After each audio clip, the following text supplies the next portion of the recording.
Hello बच्चों, कैसे हैं आप सब। आज हम unity, lagging and leading power factor के बारे में डिस्कस करेंगे कि ऐसे कौन कौन से वजह हैं जिसकी वजह से आपका यूनिटी, लैगिंग और लीडिंग पावर फैक्टर क्रिएट होता है। क्योंकि बच्चों आपको पता है कि जब आप प्योरली आर लोड का यूज़ करते हो तो आपको आपको यूनिटी पावर फैक्टर मिलता है। जब आप प्योरली एल लोड का यूज़ करते हो तो यहाँ पे आपको लैगिंग पावर फैक्टर मिलेगा। और जब आप प्योरली सी लोड का यूज़ करते हो तो यहाँ पे सी लोड लीडिंग पावर फैक्टर मिलता है, राइट। तो अब हम इस क्वेश्चंस के अंदर हम ये डिटरमाइन करेंगे कि किस तरह से आप लैगिंग और लीडिंग दोनों पावर फैक्टर को यूनिटी पावर फैक्टर में कन्वर्ट कर सकते हो। ऐसे क्या वजह हो सकती हैं जिसकी वजह से हमें लीडिंग और लैगिंग दोनों पावर फैक्टर को हम मिनिमाइज़ कर सकें। मीन्स यदि आपका सपोज मान लीजिए कि आपका पावर फैक्टर लैगिंग हो या लीडिंग हो, दोनों पावर फैक्टर मशीन के लिए हार्मफुल है।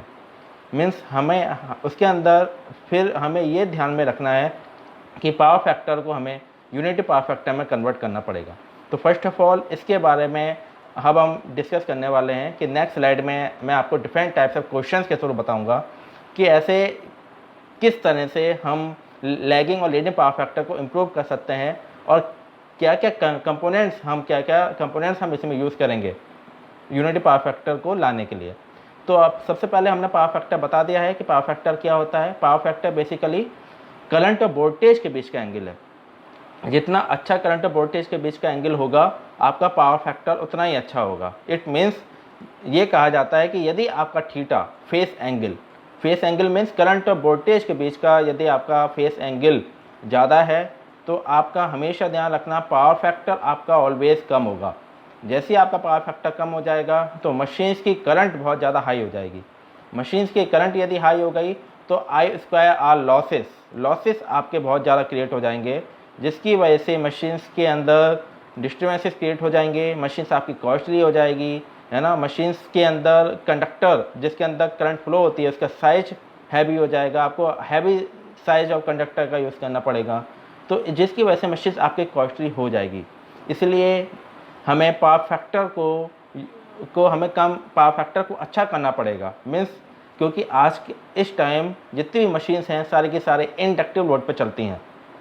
इट मीन्स उसके अंदर लैगिंग पावर फैक्टर 100% क्रिएट होगा। क्योंकि यदि सपोज मशीन्स आपकी इंडक्टिव लोड पर हैं तो उसके अंदर लैगिंग पावर फैक्टर क्रिएट होगा, जिसकी वजह से मशीन्स के अंदर करंट बहुत हाई चली जाती है। इस कंडीशन को सॉल्व करने के लिए हम वहाँ पे एक कंडेंसर का यूज़ करते हैं। कंडेंसर है ना, जो लैगिंग पावर फैक्टर को कम करता है, मीन्स सिस्टम को यूनिटी पावर फैक्टर की तरफ लेके आता है। तो अब हम आपको ये बताएंगे कि किस तरह से क्या ऐसी वैल्यू होनी चाहिए एलओसी की जिसकी वजह से आपको अप्रॉक्सीमेट यूनिटी पावर फैक्टर मिले। क्योंकि इन प्रैक्टिकल कंडीशन आपका पावर फैक्टर यूनिटी नहीं होता। आप यदि आइडियल कंडीशन की बात करें तो आपको यूनिटी पावर फैक्टर मिलता है, बट प्रैक्टिकल कंडीशंस के अंदर यूनिटी पावर फैक्टर नहीं मिलता, बट ये कहा जाता है कि अप्रॉक्सीमेट यूनिटी पावर फैक्टर मिले। तो हम नेक्स्ट स्लाइड के अंदर देखेंगे तो हम इसमें क्या करने वाले हैं। तो सबसे पहला स्टेप फर्स्ट के अंदर हमने ये बताया है कि जब आपका प्योरली आर लोड यूज़ होता है तो इसके अंदर हमने 3 एलिमेंट यूज़ करे हैं। एक आपका एक्टिव एलिमेंट वोल्टेज और दूसरा एक्टिव एलिमेंट करंट और थर्ड आपका आर है, आर लोड।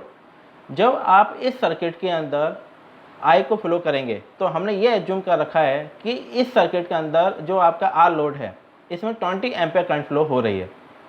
मीन्स हमें आर की वैल्यू उस तरह से डिटरमाइन करनी पड़ेगी कि इस पैसिव एलिमेंट के अंदर 20 एम्पीयर करंट फ्लो हो।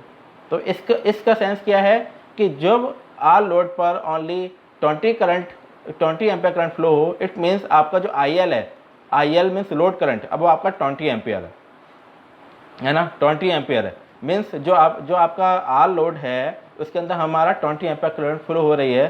तो बाय KCL आप यूज़ कर सकते हो कि I = IR, क्योंकि दोनों एक ही लूप में है।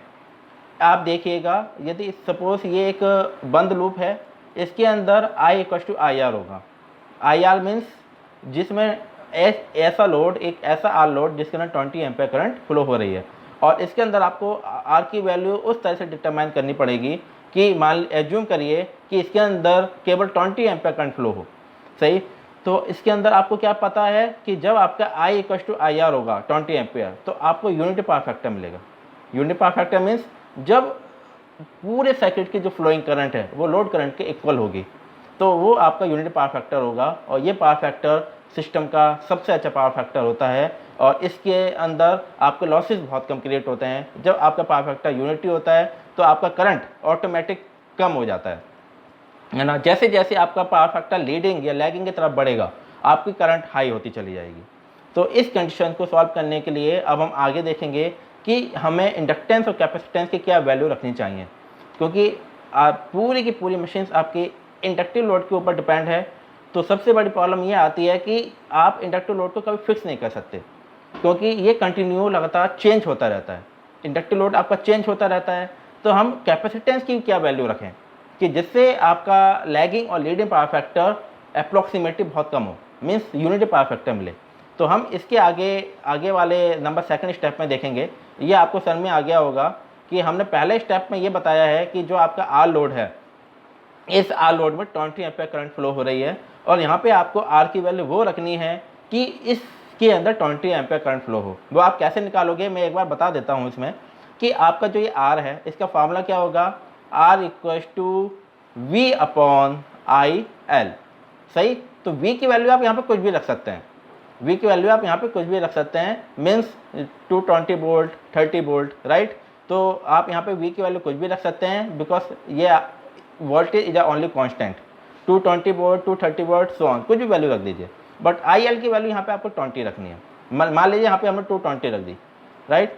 तो इससे आपको आर की वैल्यू पता चल जाएगी। मीन्स हमें आर की वैल्यू वो रखनी है कि आई एल इसके अंदर 20 एम्पीयर करंट फ्लो हो, सही है। तो ये चीज़ आपके समझ में आ गई कि जब आपका आर लोड के अंदर 20 एम्पीयर करंट फ्लो होती है तो वो आपका यूनिटी पावर फैक्टर होता है। क्यों होता है, क्योंकि आई और आई एल ये दोनों एक दूसरे के इक्वल हैं, जिसकी वजह से आपको यूनिटी पावर फैक्टर मिलेगा। यूनिटी पावर फैक्टर की वजह से करंट आपकी लो हो जाती है।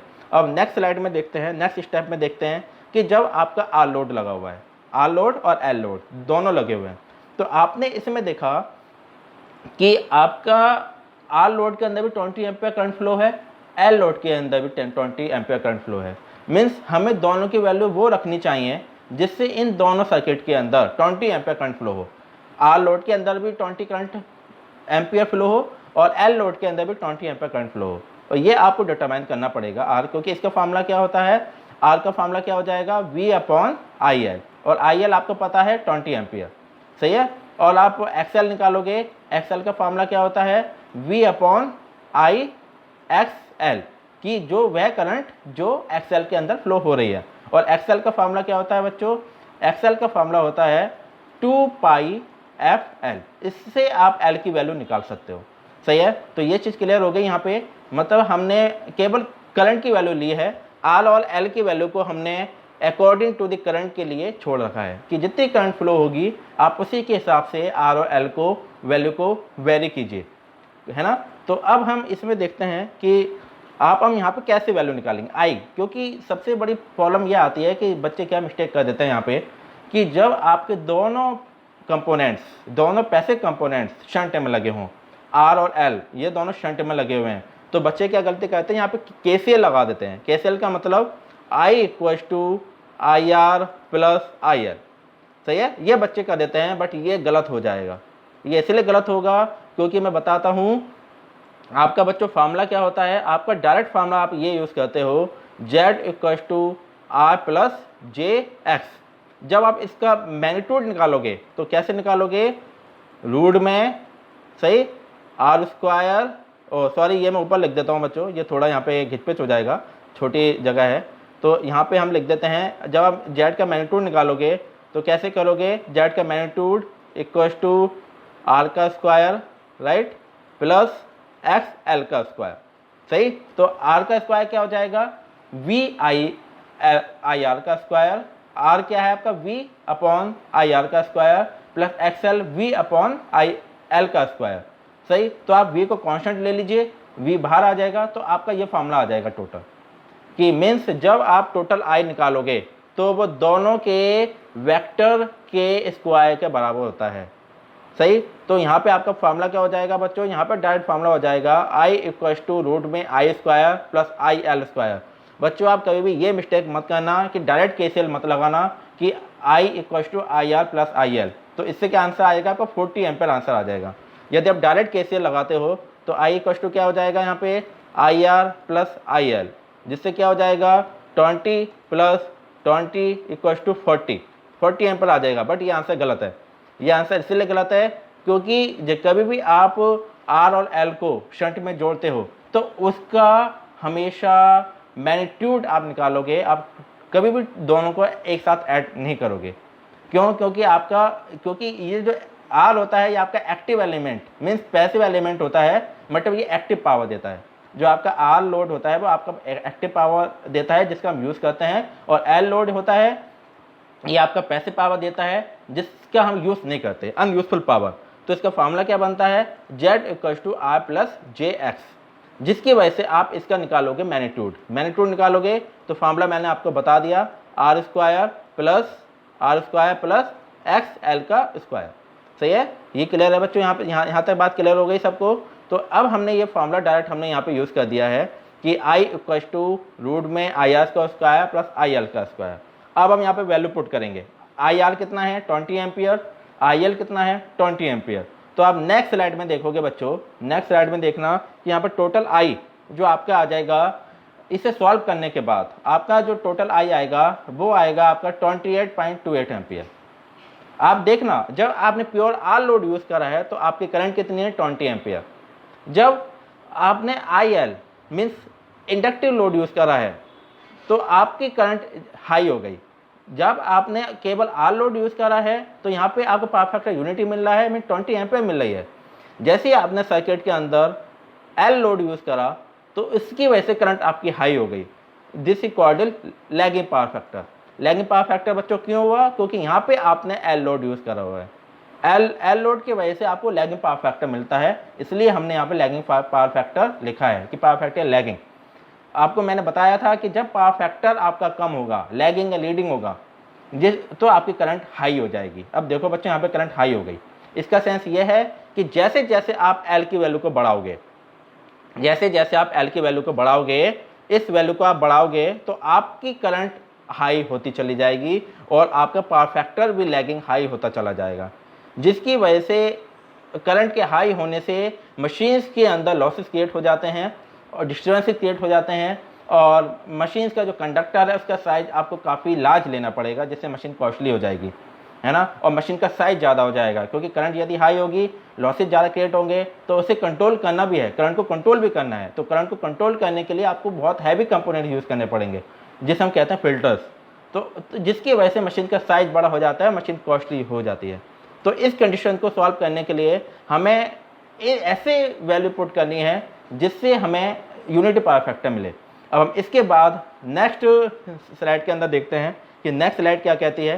थर्ड स्टेप आपका कहता है कि जब हमने एल की वैल्यू को और ज़्यादा कर दिया, पहले हमने क्या करा था, एल की वैल्यू आपकी 20 एम्पियर है कि जो आपका एल लोड है उसके अंदर हमने 20 एम्पियर करंट फ्लो करी, लेकिन अब हमने एल लोड के अंदर 40 एम्पियर करंट फ्लो करी, मीन्स हमने एल लोड को ज़्यादा कर दिया। सही है, जैसे जैसे इंडक्टिव लोड के अंदर करंट ज़्यादा होगी, जैसे जैसे इंडक्टिव लोड के अंदर करंट ज़्यादा होगी, आपका power factor lagging highest lagging power factor की तरफ बढ़ेगा। सही, क्योंकि 40 एम्पियर आपको यहाँ पे एल और आर की वैल्यू कैसे रखनी है, आपको यहाँ पे आर और एल की वैल्यू ऐसे रखनी है कि आपका फॉर्मूला होगा R equals to V upon I R. I R कितना 20 एम्पियर, वी आप कुछ भी मान लीजिए। तो यहाँ पे आप आर की वैल्यू को कॉन्स्टेंट रख दीजिए। वो किसके ऊपर डिपेंड होगा, आर की वैल्यू 20 एम्पियर के ऊपर डिपेंड है, एल की वैल्यू किसके ऊपर डिपेंड है, 40 एम्पियर के ऊपर डिपेंड है। तो जो आपने पहले 20 एम्पियर रखा था एल लोड पे, तो उसकी वैल्यू अलग होगी और 40 एम्पियर की वैल्यू अलग होगी। हमारा मेन मोटिव यह है कि जैसे जैसे आप करंट बढ़ाते हो तो आपको पावर फैक्टर क्या मिलता है, क्योंकि बता रखा है कि करंट के बढ़ने से पावर फैक्टर लो हो जाएगा, जिसकी वजह से डिस्टर्बेंसेस क्रिएट हो जाते हैं। तो हमने यहाँ पे क्या करा, पहले हमने 20 एम्पियर रखा था, अब हमने यहाँ पे 40 एम्पियर रखा है। जैसे आपने 40 एम्पियर रखा तो करंट आपकी बहुत हाई हो जाएगी। अब बच्चों इसे सॉल्व कैसे करेंगे ये हम बताते हैं आपको थोड़ा सा। I equals to I R कितना है आपका 20 एम्पियर, तो यहाँ पे आप 20 एम्पियर रख दीजिए, 20 एम्पियर का स्क्वायर। प्लस आई एल कितना है बच्चों आपका 40 का स्क्वायर। आप इसे सॉल्व कर लीजिए। 20 का स्क्वायर कितना होगा आपका 400, और 40 का स्क्वायर कितना होगा 1600। तो टोटल आपका आ जाएगा 2000, 2000 आ जाएगा। 2000 का 2000 का जब आप रूट निकालोगे तो आपको मिलेगा 44.72 एम्पियर। मीन्स आपने देखा जब आपने आर लोड यूज़ करा तो आपको करंट कम मिल रही है 20 एम्पियर मिल रही है। मीन्स आई आपको 20 एम्पियर के इक्वल मिल रही है। जैसे आपने एल लोड लगाया और उसकी वैल्यू हमने 20 एम्पियर रखी तो आई की वैल्यू पहले से ज़्यादा हो गई, 20 एम्पियर से ज़्यादा हो गई, तो पावर फैक्टर आपका लैगिंग हो गया। इसके बाद आपने एल फिर से आपने 20 एम्पियर से 40 एम्पियर रखी। जैसे आपने 40 एम्पियर रखी तो करंट आपकी और ज़्यादा इंक्रीज हो गई, जिससे आपका power factor highest power factor हो जाएगा, जिसे हम कहते हैं lagging power factor. 0.9 lagging power factor, 0.8 lagging, 0.9 lagging. तो ये जो पावर फैक्टर होगा ये आपका बहुत ज़्यादा डिस्टर्बेंस क्रिएट कर देगा।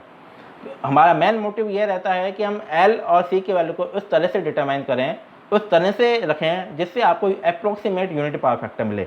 तो मैंने ये बता दिया कि जैसे जैसे इंडक्टिव लोड के अंदर करंट ज़्यादा होगी आपका power factor lagging power factor होगा, हाईएस्ट लैगिंग पावर फैक्टर होगा। तो अब इसके बाद इससे ये कंक्लूजन निकलता है कि जैसे ही इंडक्टिव लोड के अंदर करंट हाई होगी, जो आर के अंदर करंट फ्लो हो रही है 20 एम्पियर, उससे ज़्यादा होगी करंट तो आपका पावर फैक्टर लैगिंग हो जाएगा। लैगिंग पावर फैक्टर से आपको पता है क्या क्या डिस्टर्बेंस क्रिएट हो सकते हैं। सही है, करंट बहुत ज़्यादा पीछे चली जाएगी। लैगिंग का मतलब पीछे जाना, बैक जाना, तो करंट पीछे चली जाएगी। तो हमें एल की वैल्यू क्या रखनी है, एल की वैल्यू के अंदर वो करंट फ्लो हो जो 20 एम्पियर से कम हो। मीन्स आप बच्चों ये रख के देखना कि आर के अंदर 20 एम्पियर करंट फ्लो हो रही है और एल के अंदर 10 एम्पियर करंट फ्लो हो रही है।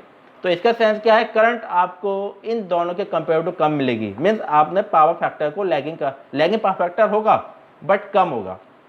इससे क्या पता चला, इससे आपको यह पता चला कि जैसे जैसे इंडक्टिव लोड के अंदर करंट कम होती जाएगी पावर फैक्टर यूनिटी की तरफ जाता रहेगा। पावर फैक्टर तो लैगिंग मिलेगा क्योंकि unity power factor ideal condition होती है, अप्रोक्सीमेट कभी नहीं मिलता, किसी भी मशीन के अंदर यूनिटी पावर फैक्टर नहीं मिलता। बट हमारा मेन मोटिव ये रहता है कि लैगिंग पावर फैक्टर और लीडिंग पावर फैक्टर को हम जितना ज़्यादा कम कर सकें, जितना ज़्यादा हम यूनिटी पावर फैक्टर की तरफ लेके आएँ, वही सिस्टम सबसे ज़्यादा अच्छा होगा आपका, है ना। तो ये चीज़ समझ में आ गई आपको इसके अंदर। तो हम नेक्स्ट क्वेश्चन के अंदर देखते हैं कि नेक्स्ट क्वेश्चन क्या कहता है। अब इसके अंदर हमने सी लगा दिया, सही है। अब मैंने आपको बताया था कि मैक्सिमम जो कंपोनेंट्स होते हैं वो आपके इंडक्टिव लोड के ऊपर डिपेंड होते हैं, कि इंडक्टिव लोड होगा तो ऑटोमेटिकली आपका लैगिंग पावर फैक्टर क्रिएट करेगा। तो लैगिंग पावर फैक्टर क्रिएट करेगा तो पावर फैक्टर आपका लो हो जाएगा, करंट आपकी हाई हो जाएगी, सही है। तो इस कंडीशन को सॉल्व करने के लिए हम यहाँ पे कंडेंसर कैपेसिटेंस लगाते हैं, जिसे हम कहते हैं कैपेसिटर बैंक, जो पावर फैक्टर को यूनिटी की तरफ लेके आता है। तो हमने यहाँ पे क्या करा, हमने दो लोड यूज़ करे, आर लोड और एल लोड। इसके बाद हमने सी लोड यूज़ करा और तीनों की वैल्यू हमने इक्वल रख दी। तीनों पैसिव एलिमेंट के अंदर 20 एम्पियर करंट फ्लो हो रही है, सही है। आर लोड के अंदर भी 20, एल लोड के अंदर भी 20 और सी लोड के भी अंदर 20। अब आप देखना इससे आपको यूनिटी पावर फैक्टर मिलेगा। कैसे मिलेगा वो मैं आपको बताता हूँ। देखो बच्चों ये फॉर्मूला समझ में आ गया। ये फॉर्मूला कैसे आया, आप फिर से वो मिस्टेक मत करना, यहाँ पे आप केसीएल मत लगाना। केसीएल क्या होता है, यदि आप केसीएल से सॉल्व करोगे तो क्या फॉर्मूला होगा, I = IR plus IL plus IC।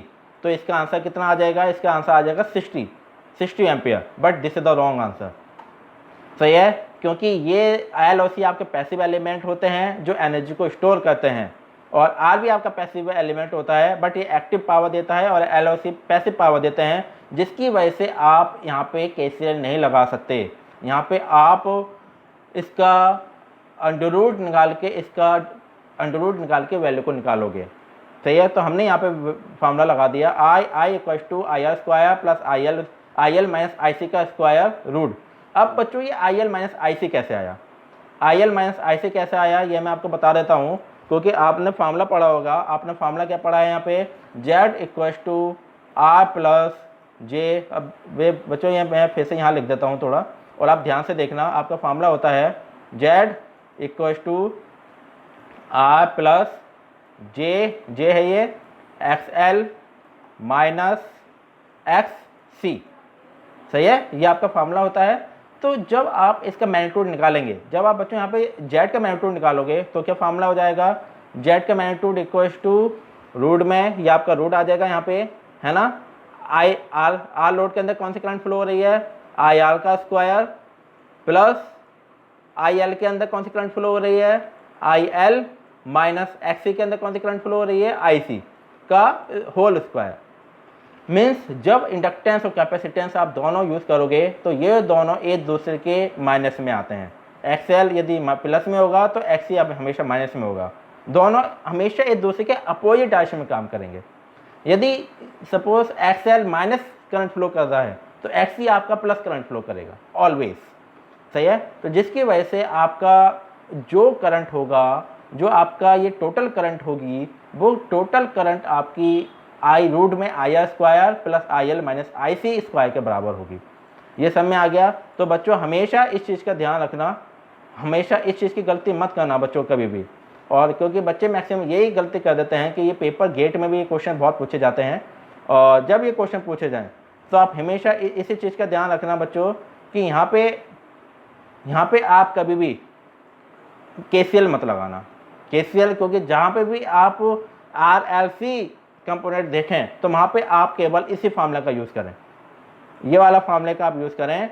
आप यहाँ पे केसीएल डायरेक्ट मत लगाइए। केसीएल जब लगाना जब केवल आर रेजिस्टेंस हो या एल रेजिस्टेंस हो या सी रेजिस्टेंस हो। जब आपका एल ओ सी रेजिस्टेंस होगा, सपोज आपका कोई क्वेश्चन है उसके अंदर एल ओ सी है, केवल एल ओ सी और दोनों की वैल्यू इक्वल है, सपोज यहाँ पे आपका आर नहीं होता, मान लीजिए आर को हमने कैंसिल कर दिया, है ना, आर आपका एलिमेंट है ही नहीं इस क्वेश्चन के अंदर, तो जब आप इसकी टोटल करंट कितनी हो जाएगी बच्चों बताओ, टोटल करंट इसके अंदर हो जाएगी 0 एम्पियर। आप ध्यान से देखना, फिर से बता देता हूँ कि मान लीजिए इसके अंदर हमने आर लोड को कैंसिल कर दिया, केवल आपका एल लोड और सी लोड है, तो जब आप इसकी टोटल करंट आई निकालोगे तो कैसे निकालोगे, आई एल माइनस आई सी का स्क्वायर, आई सी का स्क्वायर, सही है, आई सी का स्क्वायर जाएगा तो आई एल कितना है 20 माइनस 20 जिस तरह 0 एम्पियर, तो आई आपकी कितनी हो जाएगी बच्चों 0 एम्पियर फ्लो हो जाएगी। फिर से बच्चे क्या गलती करते हैं कि जब यहाँ पे आई आल कंपोनेंट नहीं है तो बच्चे यहाँ पे केसीएल लगा देंगे, केसीएल लगा के क्या हो गया आई एल प्लस आई सी, तो आई टोटल कितना हो जाएगा 40 एम्पियर, लेकिन वो आंसर गलत है, बिकॉज ये दोनों आपके पैसिव एलिमेंट होते हैं जो आपका पैसिव पावर देते हैं, बट ये दोनों एक दूसरे के अपोजिट होते हैं, जिसकी वजह से आप इसका मैग्नीट्यूड जैसे ही निकालोगे तो इसका रूट मैग्नीट्यूड निकालोगे, सही है। तो आगे सन में इसके बाद हम नेक्स्ट देखते हैं। अब यहाँ पे देखना, जैसे ही हमने ये सी लगाया तो आपकी करंट पहले से कंपेयर टू डाउन हो गई। जब हमने प्योरली आर लगाया था तो 20 एम्पियर मिली, जैसे ही आपने आर के बाद एल लोड लगाया उसे और उसमें करंट को हाई करा तो आपको करंट आपकी इंक्रीज हो गई और पावर फैक्टर आपका लैगिंग की तरफ बढ़ने लगा। बट जैसे आपने कैपेसिटेंस लगाया, वो कैपेसिटेंस लगाया कि जिसके अंदर इंडक्टेंस और कैपेसिटेंस दोनों के अंदर करंट की वैल्यू इक्वल हो, तो आपको यूनिट पावर फैक्टर मिलेगा, क्योंकि ये दोनों आई एल माइनस आई सी ये दोनों 0 हो जाएंगे, सही है, और करंट आपकी लेस हो गई, जिससे आपको यूनिट पावर फैक्टर मिल गया। तो ये क्लियर हो गया। इसके बाद आप देखना बच्चों, नेक्स्ट स्लाइड के अंदर देखेंगे हम, नेक्स्ट स्लाइड में हम ये देखते हैं कि आपका यहाँ पे अब हमने यहाँ पे सी लगा दिया, सही है, यहाँ पे हमने एल हटा दिया। बेसिकली ये सर्किट यूज़ होता नहीं है, बट एक क्वेश्चन के थ्रू मैं बता देता हूँ कि लीडिंग पावर फैक्टर कैसे क्रिएट होता है। लैगिंग पावर फैक्टर आपको सर में आ गया कैसे क्रिएट होता है। लैगिंग पावर फैक्टर आपका ऐसे क्रिएट होगा जब आपका इंडक्टिव लोड होता है, और इस लैगिंग पावर फैक्टर को यूनिट पावर फैक्टर में कन्वर्ट करने के लिए आपने कंडेंसर लगा दिया, कैपेसिटर लगा दिया, लेकिन दोनों की वैल्यू एल जो एल लोड में जो करंट फ्लो हो रही है और सी लोड में जो करंट फ्लो हो रही है, दोनों की वैल्यू इक्वल होनी चाहिए, अप्रोक्सीमेट होनी चाहिए, जिससे आप लैगिंग पावर फैक्टर को यूनिटी पावर फैक्टर की तरफ लेके जा सकते हो।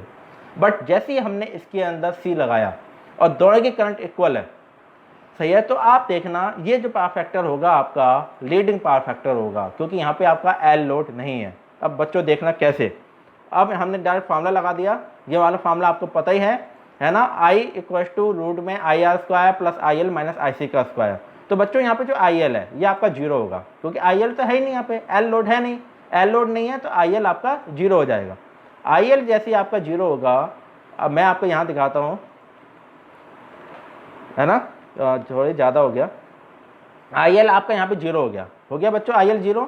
जैसे ही आपका आई एल 0 हो गया तो आपका जो फार्मूला लगेगा, आपका क्या फार्मूला आ जाएगा यहाँ पे, I इक्वल टू 28.28, क्योंकि यहाँ पे हमने क्या करा बच्चों, यहाँ पे हमने करा कि IL की वैल्यू को हमने कैंसिल आउट कर दिया, IL की वैल्यू हमारी है नहीं, तो IR का स्क्वायर कितना हो जाएगा 20 का स्क्वायर प्लस IC का स्क्वायर कितना हो जाएगा 20 का स्क्वायर, तो टोटल कितना हो जाएगा 400 प्लस 400 रूट में 800 का रूट निकालोगे तो आपको करंट मिलेगा 28.28। अब इसे कैसे सॉल्व करोगे मैं थोड़ा बता देता हूँ। आपका IL 0 है तो यहाँ पे क्या हो जाएगा IR का स्क्वायर, सही है, स्क्वायर आ गया, प्लस IC, देखो बच्चों यहाँ पे माइनस है, तो जब माइनस IC का स्क्वायर करोगे तो आपको मिलेगा पॉजिटिव, क्योंकि जब आप माइनस का स्क्वायर करते हो तो आपको प्लस मिलता है। तो आपका फॉर्मूला क्या हो जाएगा, I इक्वल टू रूट में IR का स्क्वायर प्लस IC का स्क्वायर, जिसकी वजह से आप जब दोनों की वैल्यू पुट करोगे 20 एम्पियर तो आपको मिलेगा 28.28। आप देखना आपका यूनिटी पावर फैक्टर में कितने करंट फ्लो हो रही थी 20 एम्पियर। जैसे ही आपने कैपेसिटेंस लगाया तो आपकी करंट इंक्रीज हो गई और आपको लीडिंग पावर फैक्टर मिल गया। इसका सेंस यह है कि लैगिंग और लीडिंग दोनों पावर फैक्टर मशीन के लिए हार्मफुल हैं, सही है, या लैगिंग पावर फैक्टर हो वो भी करंट को हाई कर रहा है, या लीडिंग पावर फैक्टर हो वो भी करंट को हाई कर रहा है।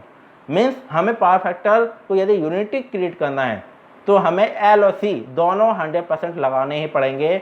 आप प्योरली L लोड यूज़ नहीं कर सकते, ना ही प्योरली C लोड यूज़ कर सकते हो। मीन्स आप R तो यूज़ करोगे, क्योंकि R आप यूज़ नहीं करोगे तो केवल आपको पैसिव पावर मिलेगी, एक्टिव पावर नहीं मिलेगी।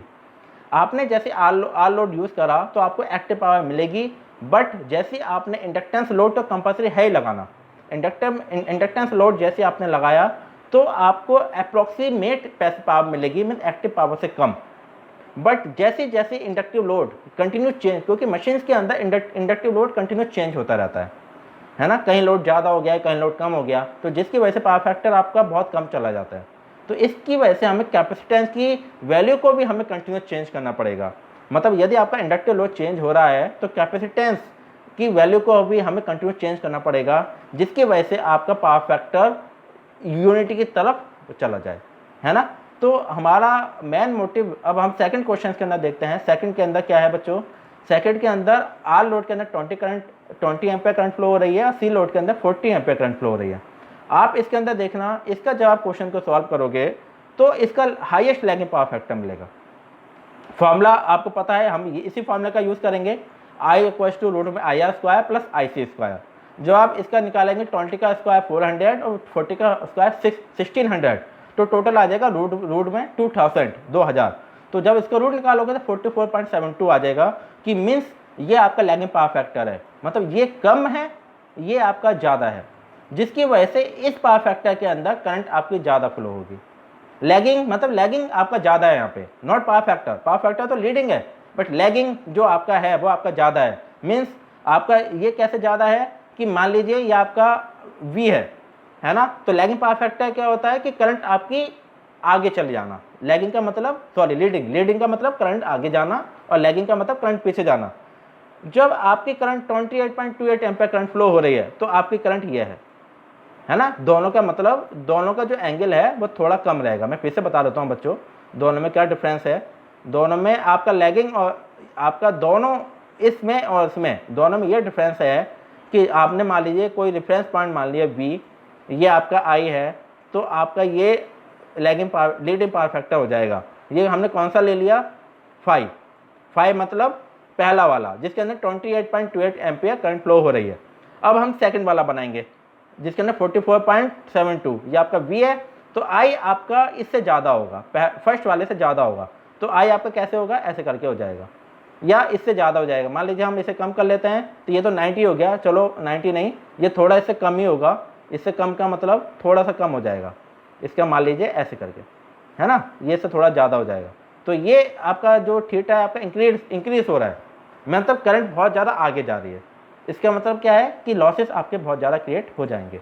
तो इस कंडीशन को सॉल्व करने के लिए हम नेक्स्ट क्वेश्चन में देखते हैं कि जब हम कैपेसिटेंस की वैल्यू को कम करेंगे तो आपका लीडिंग पावर फैक्टर धीरे धीरे कम होता जाएगा, क्योंकि मैं बार बार वही बता रहा हूँ कि लीडिंग और लैगिंग दोनों पावर फैक्टर मशीन के लिए हार्मफुल होते हैं। मीन्स पावर फैक्टर आपका अच्छा होगा तो लीडिंग पावर फैक्टर और lagging power factor approximate unity power factor के इक्वल हो, अप्रोक्सीमेशन, नॉट इक्वल्स टू, क्योंकि इक्वल्स टू कभी नहीं होता in ideal condition. Practical condition में आप इंडक्टिव लोड यूज़ करोगे तो पावर फैक्टर आपका लैगिंग जाएगा, means approximate unity power factor के इक्वल हो, है ना। तो अब नेक्स्ट स्लाइड में देखेंगे। इसमें अब आप देखना है बच्चों, इसके अंदर हमने क्या करा। अब नेक्स्ट स्लाइड में मैं आपको ये चीज़ बताता हूँ कि यहाँ पे हमने आप आर एल सी दोनों लोड यूज़ कर रखे हैं। आर के अंदर 20 एम्पियर करंट फ्लो हो रही है, एल के अंदर 60 एम्पियर और सी के अंदर 10 एम्पियर। अब बच्चों ये बताओ ये कौन सा पावर फैक्टर होगा, ये लैगिंग पावर फैक्टर होगा। कैसे पहचानोगे, क्योंकि एल इंडक्टिव लोड के अंदर हाईएस्ट करंट फ्लो हो रही है 60 एम्पियर, कैपेसिटेंस के अंदर कम करंट फ्लो हो रही है और आर के अंदर भी कम करंट फ्लो हो रही है। तो जो ये पावर फैक्टर होगा ये आपका लैगिंग पावर फैक्टर होगा, सही है। जब सपोज सी की वैल्यू ज़्यादा हो जाएगी, एल की वैल्यू कम हो जाएगी, तो ये आपका लीडिंग पावर फैक्टर होगा, सही है, ये आपका लीडिंग पावर फैक्टर होगा। तो अब हम इसे सॉल्व करके देखते हैं कि हमने सॉल्व कैसे करा है। ऐसे सिंपल से ये फार्मूला आ गया। आप इस मामले में देखिए, आई हमने फार्मूला लगा दिया, रूट में I square plus I L minus I C का स्क्वायर। हमने यहाँ पे वैल्यू रख दी, आई आर 20, आई एल 60, आई सी 10। तो आपका ये कैसे सॉल्व करोगे, इसे आप सॉल्व करोगे आई इक्वल टू रूट में 20 का स्क्वायर, क्योंकि आई आर आपका 20 है, राइट, प्लस आई एल की वैल्यू कितनी है 60, माइनस आई सी की वैल्यू कितनी है 10, रूट में स्क्वायर। तो कितना आ जाएगा, रूट में 20 का स्क्वायर प्लस यह कितना हो जाएगा 50 का स्क्वायर। तो जब आप इसे दोनों को सॉल्व करोगे, दोनों को सॉल्व करने के बाद जो आपका आंसर आएगा, इसे बच्चों सॉल्व करके देखना, इसका जो आंसर आएगा आपका आएगा 53.9 एम्पियर। मतलब पावर फैक्टर क्या है, लैगिंग। कैसे पहचानोगे लैगिंग पावर फैक्टर है, क्योंकि इंडक्टिव लोड के अंदर करंट आपकी हाईएस्ट फ्लो हो रही है। और मैं बार बार वही चीज़ बता रहा हूँ कि जिस लोड के अंदर करंट ज़्यादा फ्लो हो वही पावर फैक्टर ज़्यादा होगा। यदि सपोज मान लीजिए, अब मैं आपको यहाँ पे थोड़ा सा इसका कंक्लूजन बताता हूँ कि कंक्लूजन इसका सेंस है क्या। इसका सेंस ये है बच्चों कि आपका 3 लोड है, R load, L load, C load. हम इन तीनों लोड का यूज़ करते हैं, सही है। यदि सपोज आपका आर लोड के अंदर करंट ज़्यादा है, एल लोड के अंदर करंट कम है और सी लोड के अंदर करंट कम है, तो आपका पावर फैक्टर होगा unity power factor, right, clear. जब आपका एल लोड के अंदर करंट फ्लो हो रही है ज़्यादा, हाईएस्ट करंट फ्लो हो रही है एल लोड में, आर लोड में करंट कम है और सी लोड में करंट कम है, तो आपका पावर फैक्टर होगा लैगिंग। इसके बाद आप ये ध्यान रखना कि जब आपका कैपेसिटेंस के अंदर करंट हाई है, रेजिस्टेंस के अंदर करंट कम है और एल के अंदर करंट कम है, तो आपका पावर फैक्टर होगा लैगिंग। तो बच्चों ये चीज़ नोट कर लो, ये शॉर्ट नोट में लिख लो, जिससे आप बता सकते हो कि लैगिंग और लीडिंग और यूनिटी पावर फैक्टर कब क्रिएट होगा। जब आर लोड के अंदर करंट आपकी हाईएस्ट होगी compare to L and C. L और सी की जो करंट फ्लो हो रही है उससे ज़्यादा करंट फ्लो होगी आर लोड में, तो आपका पावर फैक्टर होगा यूनिटी, सही है। ये चीज़ नोट कर लेना। जब आपका एल लोड के अंदर हाईएस्ट करंट फ्लो हो रही है compare to L, C and L, not C and R, आपकी एल लोड के अंदर हाईएस्ट करंट फ्लो हो रही है compare to R and C, तो आपका पावर फैक्टर होगा लैगिंग। ये हमने कंक्लूजन निकाला हुआ है, क्योंकि हमने ये क्वेश्चन को सॉल्व करके देखा है और कंक्लूजन यही निकल रहा है। जब आपका सी कैपेसिटेंस के अंदर करंट हाई है compare to L and R, तो आपका पावर फैक्टर होगा लीडिंग। तो आप हमेशा ध्यान रखना, लैगिंग और लीडिंग ये दोनों पावर फैक्टर मशीन के लिए हार्मफुल हैं, बट यूनिटी पावर फैक्टर सबसे अच्छा है। इसका मतलब क्या है कि यूनिटी पावर फैक्टर के अंदर एक्टिव पावर ज़्यादा है, लैगिंग और लीडिंग पावर फैक्टर के अंदर पैसिव पावर ज़्यादा है। मीन्स लैगिंग के अंदर करंट आपके पीछे जा रही है और लीडिंग के अंदर करंट आपकी आगे जा रही है, मतलब पैसिव पावर क्रिएट हो रही है। और पैसिव पावर क्रिएट होने से क्या मतलब है कि ये एक अनयूजफुल पावर है। यदि किसी भी सर्किट के अंदर पैसिव पावर क्रिएट होती है तो सबसे बैड एडवांटेज, सबसे बैड डिस्टर्बेंसेस इसके यही हैं कि ये मशीन्स के अंदर घूमती रहती है, और यदि ये मशीन्स के अंदर कंटिन्यू घूमती रहती है तो आप इसका यूज़ नहीं कर सकते, क्योंकि जो एनर्जी क्रिएट होती है और जितनी एनर्जी आप सिस्टम में दे रहे हो वो फुल एनर्जी का आप यूज़ कर सको, वो आपकी यूनिटी पावर फैक्टर होता है, एक्टिव पावर होता है। एक्टिव पावर को हम ऐसे डिफाइन करेंगे कि जब आप किसी भी सिस्टम के अंदर जो एनर्जी आपने दी है वो 100% एनर्जी का हम यूज़ कर लें। यदि थोड़ी सी भी एनर्जी मशीन के अंदर रह गई तो वो पावर फैक्टर को कम कर देगी, मशीन की एफिशिएंसी को कम कर देगी, क्योंकि एनर्जी जब मशीन के अंदर रुक जाती है, एनर्जी यदि मशीन के अंदर घूमती रहती है तो वो लॉसेस को क्रिएट करती है, और लॉसेस जब क्रिएट हो जाते हैं तो इसका सेंस ये है कि मशीन की एफिशिएंसी आपकी बहुत डाउन हो जाती है, और मशीन की एफिशिएंसी को डाउन करने के लिए हमें एल और सी की उस तरह से वैल्यू रखनी चाहिए कि हमेशा आर की वैल्यू से कम हो, वो मैं आपको दिखाऊंगा अभी। सही है, तो अब नेक्स्ट क्वेश्चन के अंदर देखेंगे। नेक्स्ट क्वेश्चन के अंदर हमने बच्चों देखा आर की वैल्यू तो हमने कांस्टेंट है 20 एम्पियर, हमने यहाँ पे कुछ ज़्यादा चेंज नहीं करा। रेजिस्टिव लोड के अंदर हमने वैल्यू को चेंज नहीं करा, क्योंकि मैक्सिमम जो सर्किट होते हैं आपके इंडक्टिव लोड होते हैं, और इंडक्टिव लोड के अंदर हमने क्या करा, करंट को कम कर दिया, कैपेसिटिव लोड के अंदर हमने करंट को ज़्यादा कर दिया। अब आप बच्चों यहाँ पे देखना पावर फैक्टर आपका लैगिंग नहीं होगा, लीडिंग होगा। करंट आपकी 53.9 एम्पीयर फ्लो करेगी, बट आपका लीडिंग पावर फैक्टर क्रिएट होगा। क्यों होगा? क्योंकि यहाँ पे कैपेसिटेंस की वैल्यू ज़्यादा है। कैपेसिटी अब देखो कैसे बच्चों, यहाँ पे आपने सिंपल सा देख लिया। अब बच्चों इसे कैसे सॉल्व करोगे? अब मैं आपको इसे सॉल्व करना बताता हूँ, क्योंकि कभी कभी बच्चे इसे गलत सॉल्व कर देते हैं। ध्यान से देखना बच्चों, इसे कैसे सॉल्व करना है। फॉर्मूला तो आपका यह है। अब वैल्यू पुट करेंगे, आई इक्व टू रूट में आई आर की वैल्यू कितनी है बच्चों? 20 का स्क्वायर, राइट? क्लियर है प्यारे बच्चों? प्लस आई एल की वैल्यू कितनी है? 10 माइनस आई सी की वैल्यू कितनी है? 60 का स्क्वायर। क्लियर है प्यारे बच्चों? ध्यान से देखना, और कोई भी चीज़ यदि सर में नहीं आए तो वो चीज़ हमें कमेंट में पूछते रहना। जो भी क्वेश्चन, कोई सी भी इंक्वायरी हो तो वो आप सब मुझे कमेंट में लिख के दीजिएगा। और मेरी आप सबसे रिक्वेस्ट है कि मेरे चैनल का यूनिकॉर्न जरूर दबाइए, जिससे मैं कोई सी भी यदि वीडियो अपलोड करूं तो सबसे पहले आपके पास आए, और मैं नई से नई टेक्निक आपको दिखाऊंगा, और मैं आपको बताऊंगा कि ये चीज़ कैसे क्रिएट होती है और हम इसे कैसे कैंसिल आउट कर सकते हैं, है ना। अब आप इसे सॉल्व कर दीजिए। इसे सॉल्व कैसे करेंगे? 20 का स्क्वायर हो जाएगा, प्लस 10 माइनस 60, माइनस के 50 हो जाएगा। सही है, माइनस के 50 हो जाएगा, बट माइनस के 50 का जब स्क्वायर करोगे तो माइनस माइनस प्लस हो जाएगा, ये टर्म आपकी प्लस में हो जाएगी।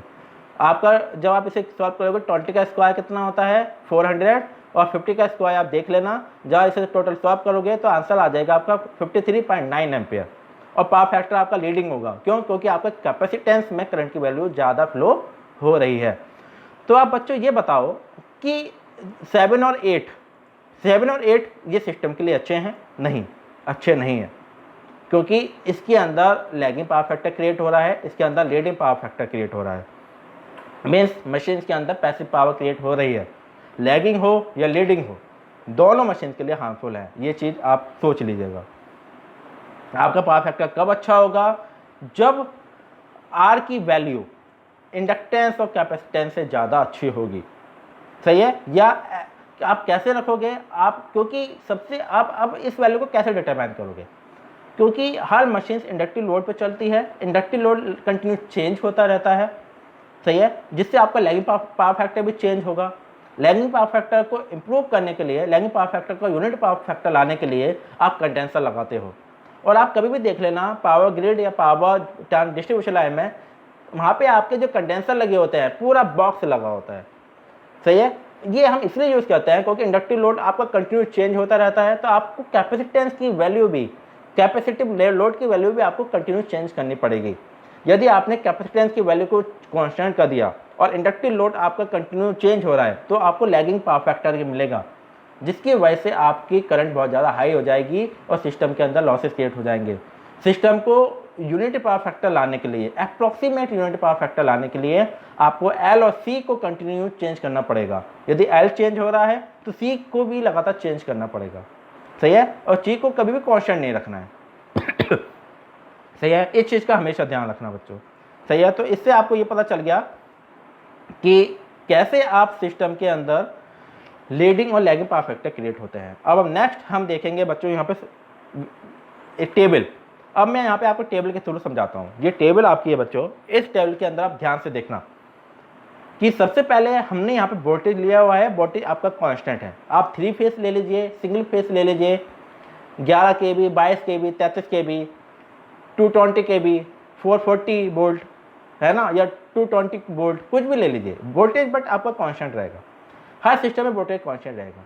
और एक चीज़ मैंने यहाँ पे ये करा है कि हमने यहाँ पे जो आर लोड के अंदर करंट को भी कांस्टेंट कर रखा है। आप बच्चों यहाँ पे वेरी करके देखिए, आप ये खुद सॉल्व करना। 20 की जगह यहाँ पे 40 रखिए, यहाँ पे 60 रखिए, यहाँ पे 80 रखिए, तो आप देखिएगा कि आपको पावर फैक्टर क्या मिलता है।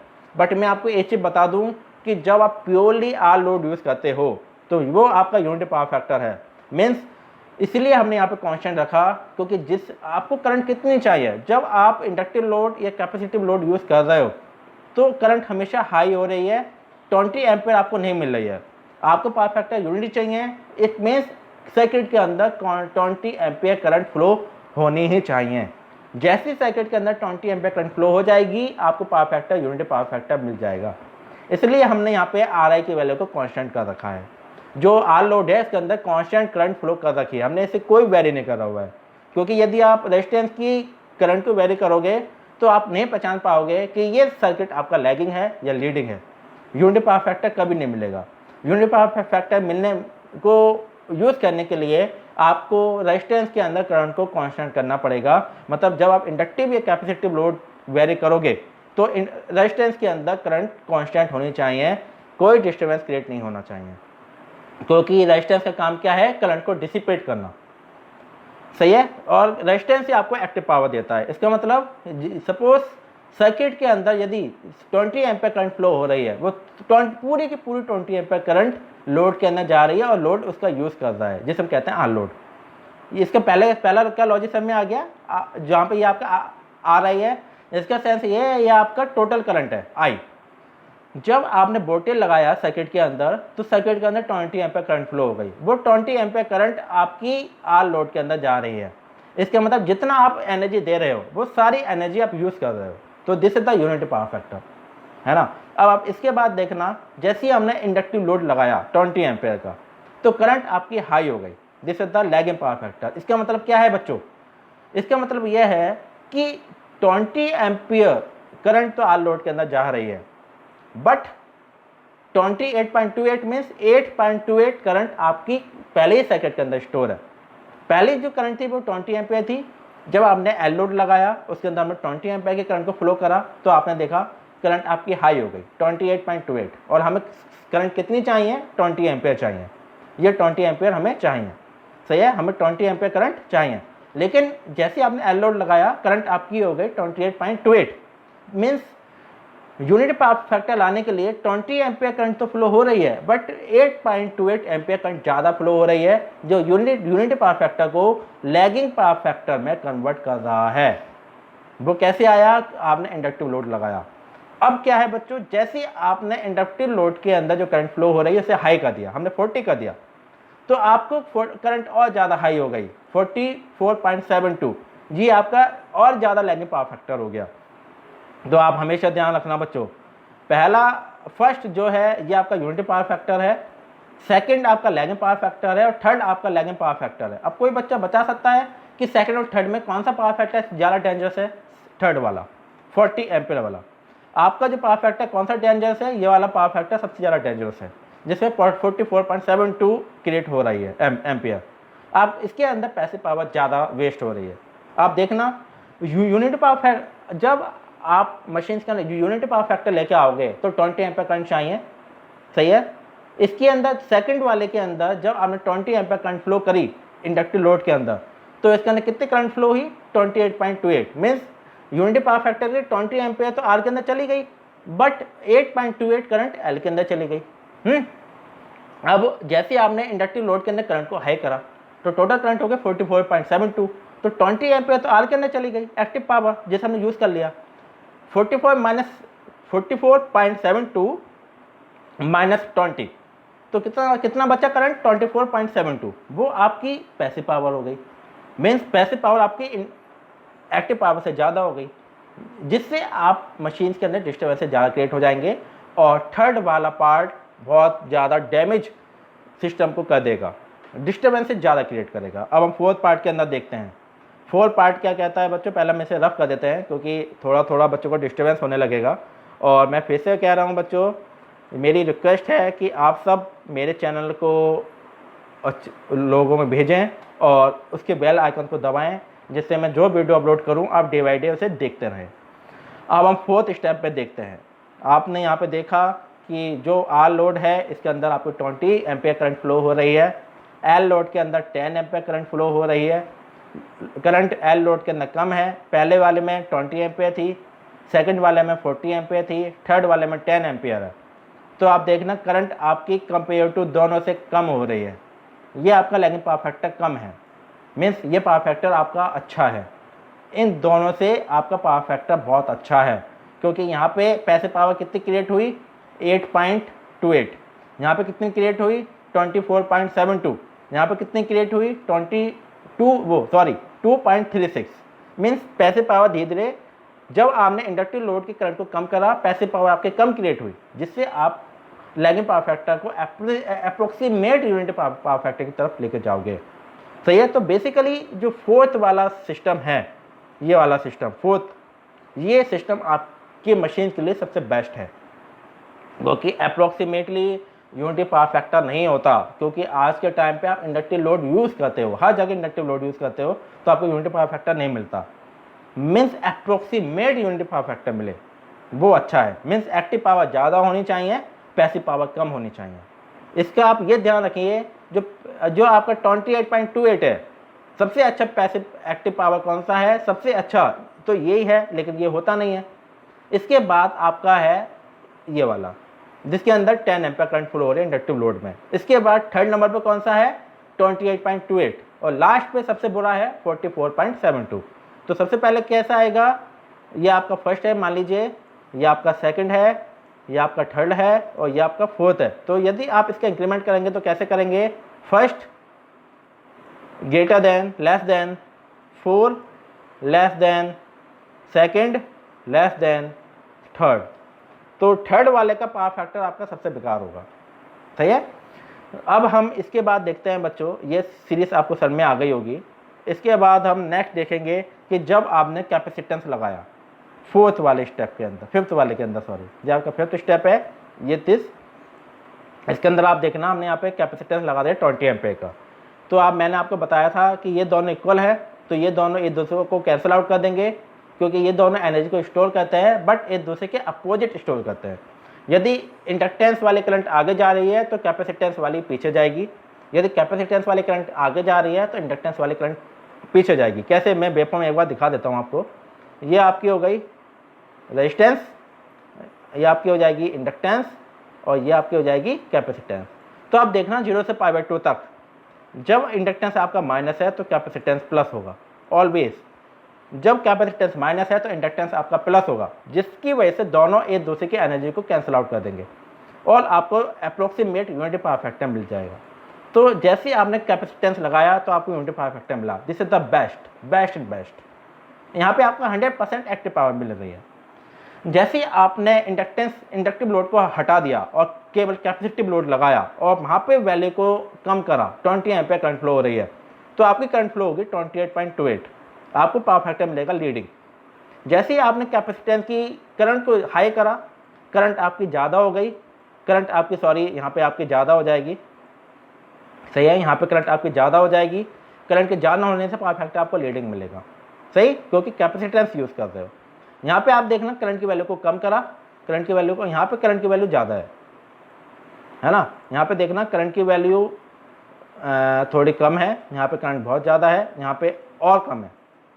जैसे आपने कैपेसिटेंस के अंदर जो करंट फ्लो हो रही है वो कम है, तो करंट आपको टोटल करंट कम मिलेगी। मीन्स ये सबसे बेस्ट है, अप्रॉक्सीमेट यूनिट पावर फैक्टर है। तो इन चारों में से सबसे अच्छा कौन है, फर्स्ट नंबर पे ये सबसे बेस्ट है, फिर सेकंड नंबर पे ये आएगा, राइट, जिसके अंदर 22.36, थर्ड नंबर पे क्या आएगा 28, और फोर्थ नंबर पे ये आएगा। तो ये आपका हो गया पावर फैक्टर। तो फर्स्ट नंबर का पावर फैक्टर सबसे अच्छा है, उसके बाद सेकंड नंबर का, उसके बाद थर्ड नंबर का, सबसे बेकार फोर्थ नंबर का।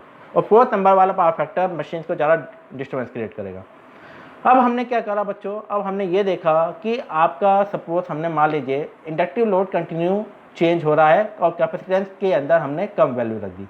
मीन्स यदि आपकी इंडक्टिव लोड के अंदर करंट ज़्यादा है, कैपेसिटिव लोड के अंदर करंट कम है, तो आपका पावर फैक्टर लैगिंग होगा। सही है। जब आपकी कैपेसिटिव के अंदर करंट ज़्यादा है तो आपका पावर फैक्टर लीडिंग होगा। ये दोनों पावर फैक्टर मशीन के लिए हार्मफुल है, क्योंकि करंट आपकी बहुत ज़्यादा हाई है। इसका सेंस ये मत समझना बच्चों कि जब भी किसी की, क्योंकि मैक्सिमम जो लोड होते हैं वो इंडक्टिव लोड होते हैं और वो लगातार चेंज होता रहता है। यदि ये लगातार चेंज हुआ और तो आप कैपेसिटिव लोड को कांस्टेंट नहीं कर सकते, कैपेसिटिव लोड भी कंटिन्यू वेरी होना चाहिए। क्योंकि यदि आपने कैपेसिटिव लोड को वेरी कर दिया और इंडक्टिव लोड की करंट ज़्यादा हो गई तो तब भी करंट आपकी बहुत ज़्यादा हो जाएगी, पावर फैक्टर आपका लैगिंग की तरफ चला जाएगा। यदि आपने इंडक्टिव लोड के करंट को कांस्टेंट कर दिया और कैपेसिटिव के अंदर करंट ज़्यादा हो गए तो आपकी करंट भी तब भी ज़्यादा होगी, आपका लीडिंग पावर फैक्टर क्रिएट हो जाएगा। तो बच्चों पावर फैक्टर को कंट्रोल करना बहुत डिफिकल्ट होता है, सही है। तो इसका सेंस यह है कि हम यदि किसी भी सिस्टम के अंदर यदि हम इंडक्टिव लोड लगाएं तो इंडक्टिव लोड यदि लगातार चेंज हो रहा है तो कैपेसिटी भी कंटिन्यू चेंज होना चाहिए, आप उसे कांस्टेंट नहीं कर सकते। और जो आर लोड है उसके अंदर करंट को कांस्टेंट करना चाहिए, क्योंकि यदि आपने आर लोड की करंट को वेरी करने लगे तो आपको यूनिट पावर फैक्टर नहीं मिलेगा। क्योंकि इसका सेंस यह है कि इस टेबल के अंदर आप ये देखो कि जब आर लोड है तो उसके अंदर 20 एम्पियर करंट फ्लो हो रही है, 20 एम्पियर करंट फ्लो हो रही है, तो हमें केवल 20 एम्पियर करंट चाहिए। लेकिन आप इन तीनों में देखो करंट आपकी 20 एम्पियर नहीं है, उससे ज़्यादा है, तो पावर फैक्टर आपका लैगिंग हो गया, क्योंकि यहाँ पे आप इंडक्टिव लोड यूज़ कर रहे हो। जैसे आपने कैपेसिटेंस और इंडक्टेंस के अंदर दोनों लोड के अंदर करंट एक दोनों के इक्वल है तो आपको यूनिटी पावर फैक्टर मिल गया। इसके बाद जैसे आपने प्योरली कैपेसिटिव लोड यूज़ करा थ्रू आर रेजिस्टेंस तो आपको लीडिंग पावर फैक्टर मिलेगा और करंट आपकी धीरे धीरे हाई हो रही है और यहाँ पर करंट कम हो रही है। और वैसे आपने इंडक्टिव लोड को ज़्यादा करा, कैपेसिटिव लोड को कम करा तो करंट आपकी बहुत ज़्यादा हाई हो गई, लैगिंग पावर फैक्टर मिला। और यहाँ पे आपने कैपेसिटिव करंट को ज़्यादा करा, लीडिंग पावर फैक्टर मिला। इसका सेंस यह है कि मशीन्स के अंदर लीडिंग और लैगिंग पावर फैक्टर दोनों हार्मफुल हैं। मीन्स यदि आपका इंडक्टिव लोड चेंज हो रहा है तो कैपेसिटिव लोड भी कंटिन्यू चेंज होना चाहिए, जिससे आपको अप्रोक्सीमेट यूनिट पावर फैक्टर मिले। क्योंकि यदि पावर फैक्टर आपका कम होगा तो सिस्टम के अंदर करंट ज़्यादा हो जाएगी, सिस्टम के अंदर करंट ज़्यादा हो जाएगी तो मशीन की इफिशिएंसी बहुत डाउन हो जाएगी। इफिशिएंसी मीन्स आउटपुट आपको कम मिलेगा, सही है। तो बच्चों ये लेक्चर आपको समझ में आ गया होगा और मैं आशा करता हूँ कि ये लेक्चर आपको अच्छा लगा होगा। और यदि कोई भी चीज़ यदि समझ में नहीं आए, कोई भी क्वेश्चन हो इसके अंदर तो आप मुझसे ज़रूर पूछेगा। और थैंक यू सो मच। और ये वीडियो ज़्यादा से ज़्यादा लोगों को भेजिए, जिससे मैं भी मोटिवेट हो सकूं कि और मैं आपको और अच्छी वीडियो बना के आपके सामने और अच्छी वीडियो ला सकूं। तो मेरी आपसे यही रिक्वेस्ट है कि मेरी वीडियो को शेयर कीजिए और जो भी क्वेश्चन है आप मेरे यूट्यूब चैनल के कमेंट पे ज़रूर लिखिएगा, मैं उसका आंसर दूंगा। और यदि कोई भी टॉपिक समझ में नहीं आ रहा है तो वो भी लिख के दे दीजिए, जिससे मैं उसकी वीडियो बना सकूँ। Okay, thank you so much बच्चों। ओके, टेक केयर और बाय। सब बच्चे अपना ध्यान रखिएगा और